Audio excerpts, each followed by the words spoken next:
Assalamualaikum warahmatullahi wabarakatuh. Selamat pagi anak-anak. Bagaimana kabar kalian? Semoga kalian semua dalam keadaan sehat walafiat. Amin. Pada kesempatan kali ini kita akan belajar untuk mengenal Allah berdasarkan Asmaul Husna. Asmaul Husna adalah nama baik atau indah Allah, terdiri dari 99 nama. Pada kesempatan kali ini kita akan belajar 4 bagian dari Asmaul Husna.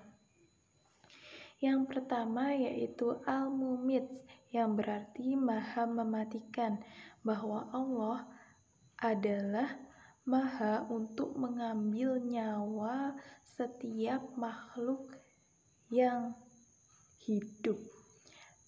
Sesuai dengan firman Allah dalam Quran Surat Al-Imran ayat 185. Bismillahirrahmanirrahim.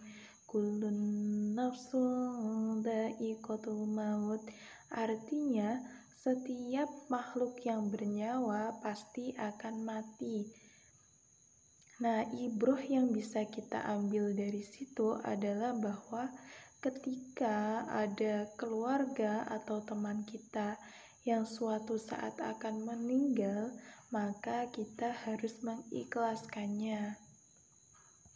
Yang kedua adalah ada Al-Hayyu, yang artinya Maha Hidup, yaitu bahwa Allah adalah Zat yang memberi hidup maupun rezeki kepada setiap makhluknya.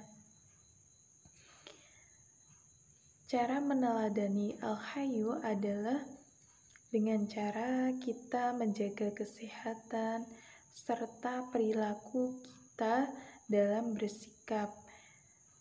Kita harus menaati perintah dari Allah dan juga menjauhi larangannya, karena Allah telah memberikan hidup kepada kita.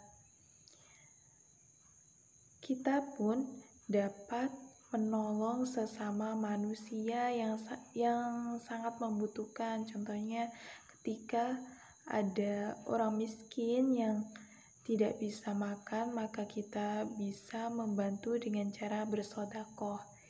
Yang ketiga ada Al-Qayyum, yang artinya Maha berdiri sendiri atau mandiri, bahwa Allah tidak membutuhkan siapapun untuk mengatur alam semesta ini. Hal tersebut sesuai dalam Quran Surat Al-Imran ayat 2. Bismillahirrahmanirrahim. Allahu la ilaha illa wal hayyul qayyum.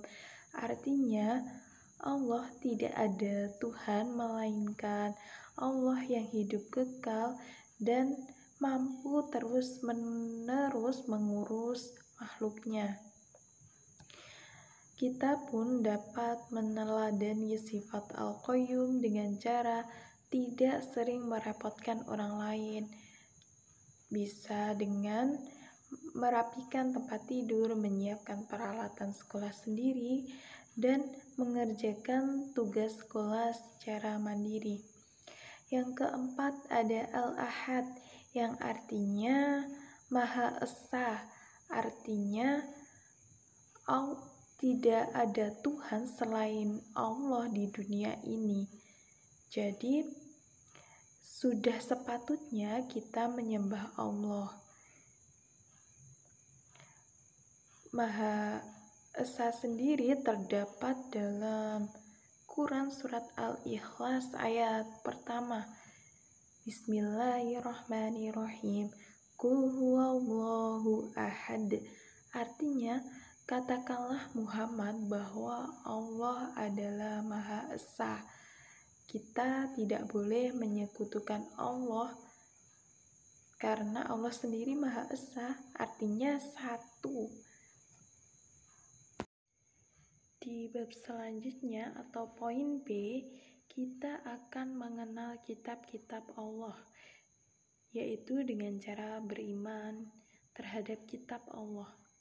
Apa sih Bu yang dimaksud beriman kepada kitab Allah? Beriman kepada kitab Allah artinya meyakini dengan sepenuh hati bahwa Allah menurunkan kitab sebagai pedoman umat manusia. Kitab Allah sendiri dibagi menjadi 4 kitab suci. Yang pertama ada kitab Taurat yang diturunkan kepada Nabi Musa yang berisi pedoman hidup bagi Bani Israel. Nah, isi dari kitab Taurat sendiri ada 10 ajaran atau perintah Tuhan. Yang pertama yaitu mengesahkan Allah. Yang kedua ada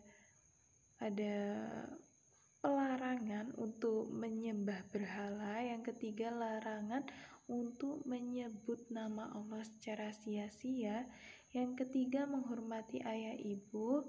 Yang keempat ada larangan untuk membunuh sesama manusia, larangan berzina, larangan mencuri, larangan saksi menjadi saksi palsu, larangan merebut istri orang lain, dan juga menyucikan hari Sabtu.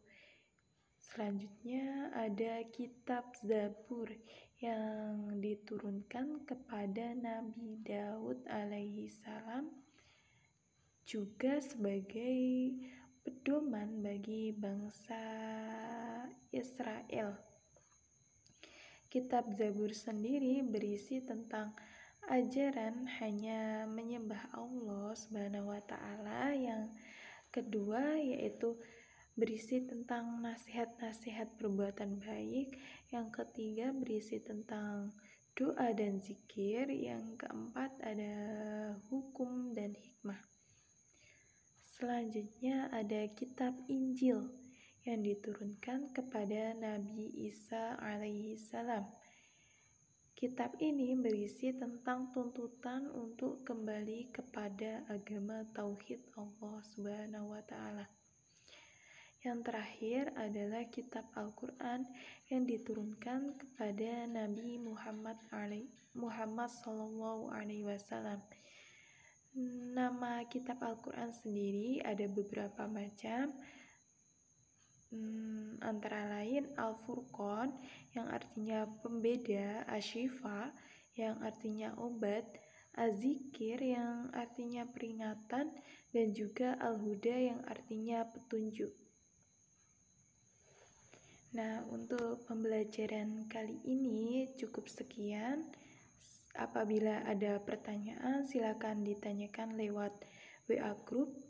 Saya akhiri, wabillahi taufiq wal hidayah, waridho wal inayah, wassalamualaikum warahmatullahi wabarakatuh.